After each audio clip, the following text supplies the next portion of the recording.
Hello friends, lifestyle of তনুশ্রীর নতুন ব্লগে তোমাদের আরও একবার স্বাগত। আজকে আমি বানাবো মোরলা মাছের পেঁয়াজু। তার জন্য দেখতেই পাচ্ছ আমি নিয়ে নিয়েছি মোরলা মাছ, পেঁয়াজ, কাঁচা লঙ্কা কুচি, লেবু, নিয়ে লাগবে বেসন, কর্নফ্লাওয়ার, নুন, ভাজার জন্য সর্ষের তেল। চলো আমি আস্তে আস্তে শুরু করে ফেলি। পুরো প্রসেসটা তোমরা দেখে নাও কি করে করছি। প্রথমেই একটা বড় মিক্সিং বোলের মধ্যে আমি নিয়ে নিচ্ছি 2 চামচের মতো বেসন। আমি এখানে কিন্তু ছোলার বেসন ব্যবহার করেছি। এবার তার মধ্যে আমি দিয়ে দেব আগে থেকে হালকা করে ভেজে রাখা মোরলা মাছ। মোরলা মাছগুলো আমি হালকা করে ভেজে নিয়েছি, তবে তোমরা যদি মনে করো মাছটা ভাজবে না, সেক্ষেত্রে তোমরা এখানে ডাইরেক্ট কাঁচা মাছও ইউজ করতে পারো। এবার তার মধ্যে আমি দিয়ে দিচ্ছি সামান্য পরিমাণে কাঁচা লঙ্কা কুচি। আমি যেহেতু ঝালটা কম খাই, তাই জন্য আমি দেখো কাঁচা লঙ্কার পরিমাণটা কিন্তু যথেষ্ট পরিমাণ কম দিয়েছি।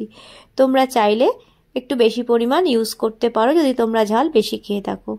এবার এর মধ্যে দিয়ে দেবো পেঁয়াজ কুচি। পেঁয়াজগুলোকে আমি ঝুড়ি ঝুড়ি করে কেটে রেখেছিলাম, সেই পেঁয়াজ কুচিগুলোই কিন্তু আমি দিয়ে দিচ্ছি মোরলা মাছের সাথে, এগুলো সুন্দরভাবে মেখে নেওয়ার জন্য। এবার এর মধ্যে আমি দিয়ে দেব পরিমাণ মতো কর্নফ্লাওয়ার। আমি এখানে কর্নফ্লাওয়ার ইউজ করেছি, তবে তোমরা যদি একটু মচমচে করতে চাও তাহলে কর্নফ্লাওয়ারের সাথে সামান্য পরিমাণ চালের গুঁড়ো তোমরা অ্যাড করতে পারো, তাতে কিন্তু স্বাদ ভালোই হবে। এবার দিয়ে দিচ্ছি আন্দাজ মতো নুন। নুনটা কিন্তু তোমাদের আন্দাজ মতো দিতে হবে। এবার এর সঙ্গে দিয়ে দেবো কিছু পরিমাণ চাট মশলা। চাট মশলা এই ভাজাটার মধ্যে যোগ করলে এর ফ্লেভারটা কিন্তু খুব সুন্দর আসে। দিয়ে দিচ্ছি লেবুর রস। আমি এখানে পাতিলেবু ইউজ করেছি এবং সামান্য পরিমাণ পাতিলেবুর রস আমি দিয়ে দিচ্ছি। দিয়ে দেব পরিমাণ মতো জল।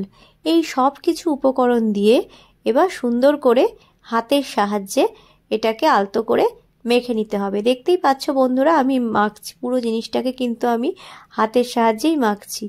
এক্ষেত্রে কিন্তু হাত লাগাতেই হবে। দেখো আমি সুন্দর করে হাতের সাহায্যে মেখে নিয়েছি। আমার মাখাটা কিন্তু তৈরি হয়ে গেছে।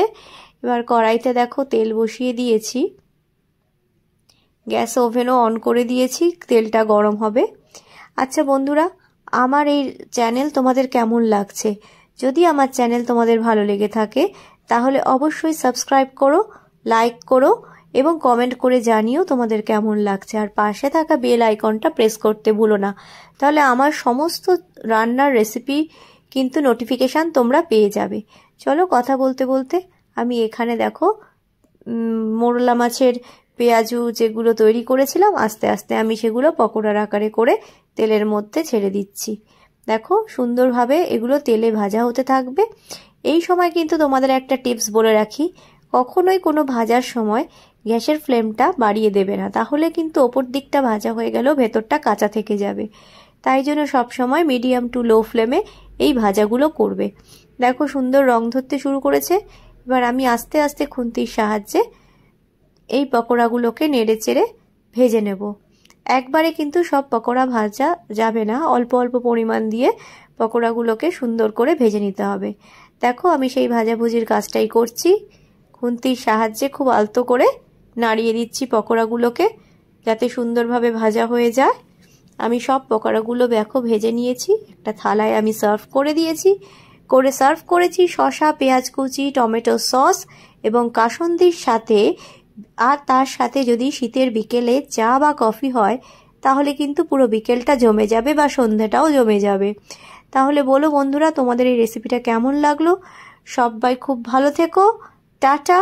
আবার দেখা হচ্ছে অন্য কোনো রেসিপি নিয়ে।